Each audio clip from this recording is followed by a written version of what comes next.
Thank you very much, Laura. I'd now like to open the panel up to questions. Why don't we start with Keith Bays from GB News? Kemi Badenoch, we've heard about the dangers of social media today from parents and from families quite literally tearing them apart. What more can you do to make social media companies engage and protect Britain's children? And if I may, a second on Lord Mandelson and Keir Starmer. The Prime Minister has performed 16 U-turns. His personal approval rating is some of the lowest we've seen in modern British political history. His man in Washington has now been arrested and questioned by police. Is it time to bring a vote of no confidence in the Prime Minister? Do you believe that, given that the Prime Minister's judgment is under serious question? Thank you. Thank you very much, Keith. So you asked about getting the social media companies to engage. I think that the tide is turning. It's very clear that they have been lobbying hard to stop this from happening. If we can show a united front, present a cross-party effort, it's quite important that this is cross-party, so they know that there's nowhere for them to turn. I think we can actually start forcing them to think about how to implement this rather than saying it's not workable. It is workable, it is possible, and we don't need mandatory digital ID. There are loads of other ways in order to create this. If we show the social media that this is where politics is going, there's no room for them to hide lobbying certain parties and so on. I think that they will be forced to engage on the terms which the parents here have been trying to get them to do for so long. On Lord Mandelson, I think the pictures of him being arrested yesterday will be a defining moment in Keir Starmer's premiership. February 2025, Keir Starmer was, calling him, our Peter, and saying what a wonderful man he is, despite everything that he knew about Lord Mandelson. This comes back again to the Prime Minister's judgment, again and again, multiple U-turns. I'm hoping that we can get him to U-turn on his social media policy. We've got him to U-turn on a few other things. So my next mission is to get him to U-turn on the age limit for social media so we can bring this ban in for children. Let adults do what they want on social media, but children, we need to bring them off it. Thank you. Lucy McDade from Sky News. Kemi Badenoch, you've made very explicit that you do want to ban social media for under 16s. But what if the evidence from places like Australia ends up suggesting that it's very difficult to enforce? Would you be open to looking at other ways of keeping young people safe online? And if I may, you're calling for greater transparency over the appointment of Peter Mandelson to US Ambassador. How would you make sure that you wouldn't make the exact same mistake that you've accused Keir Starmer of making? Okay, thank you. So if the ban on social media is difficult to enforce, that's not a reason not to have the ban. We need to improve enforcement. We've tried other things, like the Online Safety Act, where we were trying to control content, and that hasn't worked. I think that it is important to consider the evidence, but we should also start it here and consider the evidence here and then adapt and adjust to that. Many people will say that, well, children will get around it, so there's no point trying to enforce a ban. This is a weak excuse. We don't say that children should be able to buy cigarettes because some of them will be able to get around it. We don't say children should be able to go into nightclubs because some of them will get fake IDs. We need to stop looking for excuses not to do it and actually just get on and do it. I don't know if any of the other parents want to come in on that point, but you asked on the second point, how would I make sure that this wouldn't happen? It would be by looking at the character of people who we employ. People who've been sacked twice should not be brought in, but should not be brought back into government. This isn't rocket science. Of course there will be people who make mistakes. I'm not saying that people don't make mistakes, but the Prime Minister's judgment was deeply flawed, and a lot of people said so at the time, by bringing in someone who had already been sacked twice in government over ethics issues. I'm not going to be bringing people in who've been sacked twice over ethics issues, and that's how I will avoid that. But on the enforcement point, do any of the other parents, or do any of the parents on the panel want to say anything? Well, George? I would like to say something, if that's okay. It's to the question, the platforms the CEOs of these companies, Instagram, TikTok, Facebook, all of them, they need to find the way that they have to restructure how it's going to work in the UK. Because it's quite obvious that they've structured a way in Australia, which seems to be going okay. Like Kem just said it, you know, we can't solve the whole world. We can't fix everyone to follow the rules. But at least if we could minimize, then it would be less lives lost, just like these children that are here. Thank you, George. That's exactly the point. I want to say as well, I think now it's about the people who represent us as citizens to stand up to these companies. They have the funds, they have the technology, they just need to change the business model and take care of what they are doing. And it's government, I don't know if it's this one, the next one, the last one, who need to stand up for the safeguarding of the young people. That's a duty of care that need to be put in place again. I don't care, they are companies. I think the point you've made about duty of care is important. We have to look after children. The Conservative Party is becoming more focused under my leadership on protecting childhood. It is something that Laura and I have talked about. I think there has been too much of a libertarian view that just let everybody do what they want to do, live and let live. We need to protect childhood, whether it's on social media, whether it's, you know, puberty blocker trials, allowing children to make decisions that are harmful to them because we're too scared of looking tough or too scared of being firm is a dereliction of duty. We do have a duty of care, and it's about time that politicians actually start talking about that, talking about family again, rather than pretending that it's not anybody's business. It is our business, and we need to do more of that. Thank you. Next question is Joe Pike from BBC. Joe Pike, BBC News. Firstly, thank you to all of the parents on stage for sharing your very moving, powerful stories. A couple of questions, Kemi Badenoch, about what is happening in politics today. Firstly, will you back the Liberal Democrats' parliamentary push for documents to be released related to Andrew Mountbatten-Windsor's time as trade envoy? Also, you've made comments this morning and yesterday regarding Keir Starmer and Lord Mandelson. What do you say to critics who might argue this is a classic knee-jerk bit of opposition, considering the alleged offences that Mandelson was arrested over yesterday weren't known about by anybody just a matter of weeks ago? So thank you. So on the point about supporting the Liberal Democrats' request for documents to be released, I don't think there's actually going to be a vote. I don't think anyone disagrees with them. I think it's also interesting that the Liberal Democrats have a debate later where they want to bring in a bill to provide different age verification for different social media. I think that there's a lot of messing around that's happening. There is already an amendment for a live bill. It's important that we get all parties to work together rather than everybody trying to own the win. This is not about owning the win. This is really about getting this issue sorted. That's why, you know, I'm not bringing out loads of, Conservative banners and so on. This really has to be a cross-party issue, or it will not get done. On the point about critics saying that, I'm just opposing for opposing's sake, my job is to hold the Prime Minister to account. My job is not to say, well done, Keir, keep going. I'm not his cheerleader. I'm the person who's supposed to point out where the government is going wrong and say that they need to do something about that. And yes, you're right, Lord Mandelson is arrested for things which happened before Keir Starmer was in government. I'm calling for the release of the decisions that he made while he was in government. Keir Starmer doesn't want to release those. And, everyone's talking about Andrew Mountbatten-Windsor. The King has said that the law needs to run its course.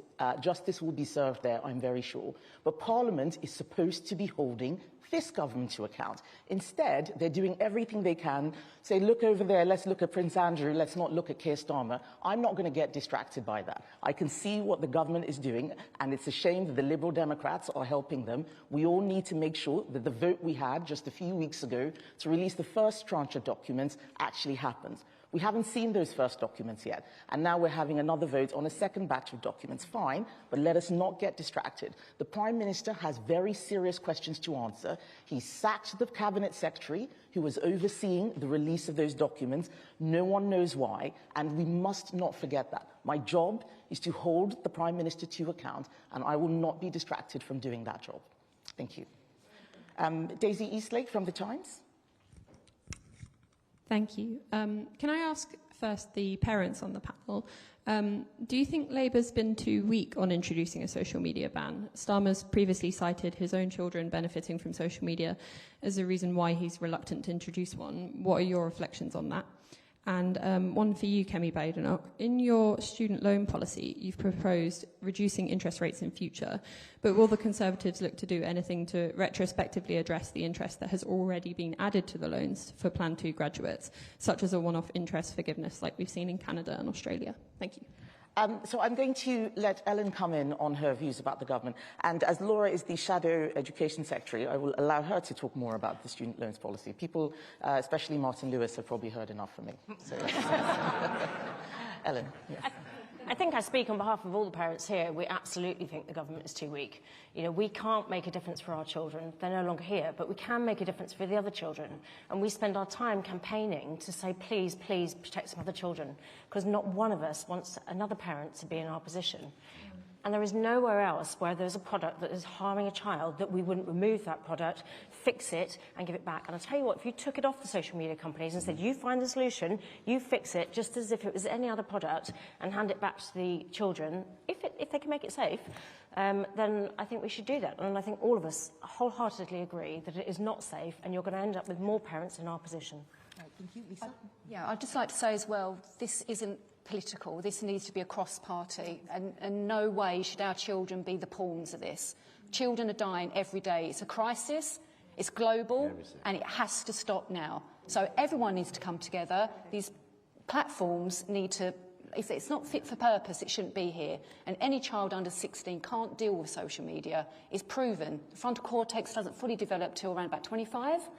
We find it difficult enough being on social media. How the hell are these kids coping with it? So we need it all together. Does anyone else want to come in? Yeah, can I just... Also, it's okay to blame other people for everything that's going on, but I think these companies have become too powerful. I think globally, governments are scared of the power they wield and the amount of money they wield. But you have to remember, they are making that money off of data everyone in this room creates, every child creates. That needs questioning. How have they got that power in the first place? I mean, I believe we dropped the ball back in 2000 when Bill Clinton passed Section 230, which allowed these companies to act with complete and utter impunity. That's where it went wrong. We are now catching up. AI is on our doorstep. Would you give a 6-year-old AI? I cannot take a 6-year-old into an 18 movie at the cinema without someone asking a question. Why would you give them AI? And just on that point, let's keep AI out of primary schools. They do not to be there. Mobile phones do not need to be in primary schools, so let's please try and work on that. Yes, we're trying on that too. It's also important to say, if this was any other product that was killing children, it will be withdrawn from the market immediately. We absolutely need to have the same principle here. Just on student loans, it wouldn't be retrospective. But we would ensure in the future the interest rate was inflation only. Labour's made the situation worse. We would try and make it better. Thank you. Can I just say that Australia said it and did it. The UK, we're still talking about it. Every single second we lose in a child's life, and we're getting nowhere. That's why we're here today. Thank you so much, Kemi, for bringing us here today. Thank you for arranging all of this. This is amazing. We want changes. We want to save other children's lives, period. That's it. Thank you. That's all we've got to say. Thank you, George. Can I just add one more thing, really sorry. The parents I'm sat with have no idea what happened to their child.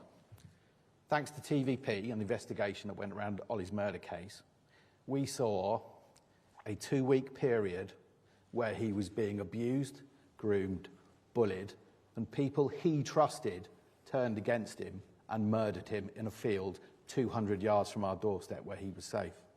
So this can happen to anyone, anywhere. We have no power how these people get to your child. Just think of this as a scenario. If a child is in a playground, two strangers walk up to him, there are people around that child that question who those people are, action will be taken. On a mobile phone, there's 100,000 people around that child and nobody's doing anything. And can I just say, I think that something that we get across, Lisa and I get across to the schools is when you hand your child a mobile phone, you allow a billion strangers into your child's bedroom. I think it's such a critical point. There is so much that is beyond the scope of what we're discussing today. Mobile phones, smartphones in schools, even things like EdTech and AI. This is just the beginning of what I believe is a counter-revolution about what is going on online. We've had plenty of time now to look at things and study. This should be the beginning of a much wider debate, but the most urgent thing is getting children off social media. I've still got a few questions from the media. Genevieve Hall-Allen, please. Hi. Firstly, thank you so much to the parents who've come to speak to us and shared your really powerful testimonies with us. First of all, to Kemi, something really interesting has been raised here. I mean, if tech companies, which are really powerful and really wealthy, indicate that they don't want to play ball on a social media ban, what are you going to prioritise? Are you going to prioritise getting this ban over the line or relationships with these big firms? And secondly, to the parents and also to you guys, schools use iPads, give children iPads in schools for learning, for homework, things like that. And increasingly AI is going to be a topic, whether it should be introduced in the classroom and how children should use it. Do you think this needs to stop? Do schools need to get a grip on this and actually say, no, we're not going to be giving iPads to kids. We're going to take a stronger line on this. Thank you.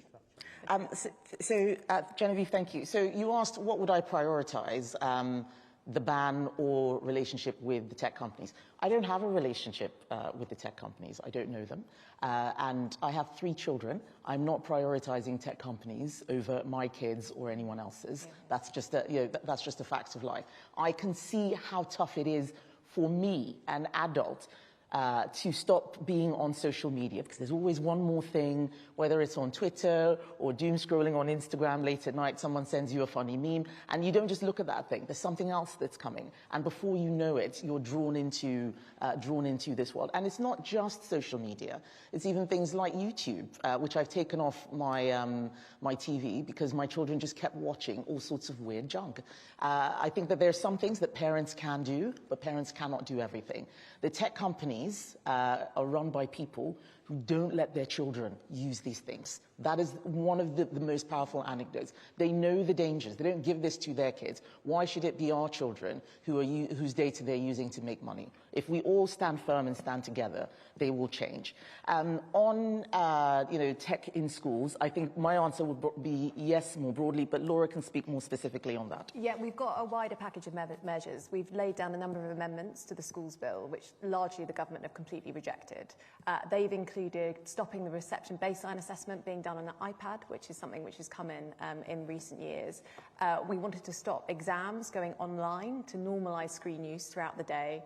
We wanted to make homework optional screen-free, because again, if you think about it, children are too often being on screens all day and then at home in the evening as well, and it's really hard for parents to police that use, to find out what they're actually looking at when they're doing this. So this is part of a wider look that we're having about technology and young people to work out what is actually helpful and what isn't. And I think the reflexive use of technology when we don't know it's being useful for children is the wrong way to go, and we are trying to push the government on that. Thank you. Martin Beckford, Daily Mail. Thank you. Could I just ask whether your proposed ban will be on specific platforms? Because one of the parents mentioned AI chatbots, which wouldn't be classed as social media, and there's other things like Roblox, which has been accused of being used by paedophiles, but that's not social media either. And would you include WhatsApp in the ban? Thank you. So I don't define WhatsApp as social media, because the definition I gave earlier, the ability for strangers to connect with your children and for it to push algorithmic-driven content, where there's yet another thing that you're seeing, whether it's words, text, video. That's how I define social media. WhatsApp, for me, is not that much different from text messages. So that's not what we're talking about. I think Roblox is a very interesting example, because it doesn't call itself social media. I recently allowed my 9-year-old son to get Roblox. I am now fighting to get him off it. And one of the things that I had to close down was chats coming in, which I didn't realize were part of Roblox. And there's still ways, despite me shutting it down, the chats still keep appearing. And he now knows that this is a problem. So right now he has been banned from Roblox. Not thanking me for it, but I think that the definition of social media has to be about what it is doing rather than the name of the company. And if we define what it is doing, then we'll be able to capture exactly the platforms that are causing the problem. So thank you. And the final question is from Noah Hoffman of The Sun.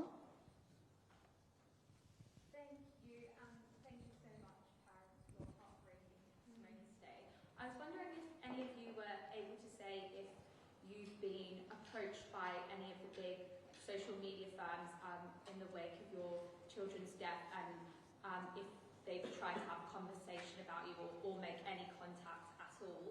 And Kemi, do you have any plans around reconnecting children with the idea of play and sport and being in nature, and not just holed up in their bedroom on the toxic algorithms? Because experts like Jonathan Haidt have spoken about a wider sort of crisis of childhood and children not doing, the types of things that I did growing up. Do you have any plans around that? Right, thank you. I will let Ellen start for the parents on your first question, and I'll come in at the end on the second one. So it was about products, wasn't it? No, remind me of being a bit, sorry. Content. Oh, yes, sorry, that was it, yeah. Yes, when I first went to get Jules's data, it was 2 years after he died, and I approached all the social media companies, and I said, I want to see what he was seeing because I don't understand why he's not here. And they all refused. As a parent, you have no legal right to see what your children are looking at. So I was told without a court order, I couldn't obtain it. So I have received some data, and you can download some data. They make it incredibly hard as a parent to download the data. Discord, for example, you have to go onto the child's device. You need to know the username, the password, and then when I said, I think he's got another account, they said, well, we can't give you that without you getting into that account and then requesting it. And then they won't release messages, then they won't release browsing data. I had a Zoom call with TikTok who were absolutely useless and said, well, we might have deleted the data, when I can see quite clearly on his device that there were images on it, and they've been greyed out. I now can't see anything. They've obviously locked me out completely. And then there was another time that Mariano and Stuart and I were sitting in Parliament with a phone debate, and we had YouTube, Snapchat, TikTok and Instagram. Meta there. And we begged for our children's data. We absolutely begged. And the MPs in the room said, just give them the data. And they all refused. They said, well, we might get sued. And they all were like, well, who is going to sue you? It's the parents that want the data. They absolutely refused. Now, if that was a company that had nothing to hide, why would they not say, here you go, parent, I hope you get some answers? Because all we want to know is what happened to our child. They refuse that data. They refuse that because they know there's harmful data on their platform. And that is the only reason they're refusing it. Sorry. I think that's right. I have nothing to add. You've answered it brilliantly. They do know what is out there, and they don't want to damage their business model. I'm pretty sure with Jules' law, we will start to see that's. I think it will be a radical change. You see, that's when children die. Now, when children die, eventually, when it gets royal assent, we will be able to automatically preserve the data. We've then got to get the social media companies to actually release it, so I hope they work out how that's going to happen. But then we can start holding social media companies accountable. The problem with that is you're waiting for the child to die before we get to that stage. We've got to do more before and take it off. We don't want the children dying. But that is a solution to hold the social media companies accountable when we can prove what they're actually seeing. The reality as well, the children are the biggest customers. That's why they keep hanging on. You know, it's profit over lives. And we've said that saying from day one. So it's time for action now. We can't keep going on and more children dying. It's just absurd, it's obscene, it's insulting for all these parents here. That the more we act, nothing's happening. But now, hopefully, Kemi's going to get this across the line. You mentioned earlier on, who was it that mentioned Roblox? Oh, yeah. Yes. Yeah, so I need to make it very clear. Roblox is the most dangerous game to be played by any human being, let alone a child. And second comes Fortnite and Minecraft. I'm sorry, but I have to say that. So kids should not be on it at all under any circumstances. And yeah, and that's where it does feed in from these games that children sit there playing online with people they don't know. Just like you wouldn't speak to a stranger in the street, why should you be speaking to a stranger while you're playing an online game? But what do children know? Their brains are like sponges. They have got no idea what's going on, and they absorb everything that comes their way. And then this is what happens. And it's very sad, but let's hope that we could make changes, at least as from now on. Thank you, George. And just to conclude this session on Noah's other question about encouraging more play, engaging with nature, this is what we would like to see. However, I don't think that this is the kind of thing government should start getting too involved in. Government cannot do everything. I'm somebody who believes in limited government. Let government do what it can do. Government needs to tackle the tech companies. It's too much for, it's way too much for parents. What I don't want to see is the government mandated play schemes of how many hours you need to spend in the playground, like they did with the toothbrushing thing with teachers. I think that that's far too much. What I want to see is us starting from first principles. We saw what happened with the Online Safety Act, all sorts of rules and things impossible to do.